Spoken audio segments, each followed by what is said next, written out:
correctly. It's very rarely the actual ignition coil. The only time it may be the coil is if somebody's already had a mess about with this and they haven't set it correctly. And again, below all the affiliate links in the description and stuff, I will leave a link showing you how to set the ignition coil. But I would strongly advise you that it won't be that that's causing the problem of no spark. It's much more likely to be the kill switch wire, or the cable not releasing the kill switch correctly.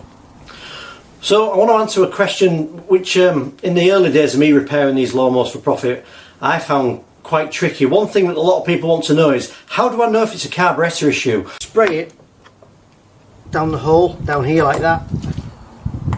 Quickly put the plug back in to seal it all in there. And what you'll find sometimes is that the lawnmower will run for 2 or 3 seconds and then die. Okay, so in this section of the video I want to talk to you about what to do if you've got compression, you've got spark, you've got fuel and the lawnmower won't start.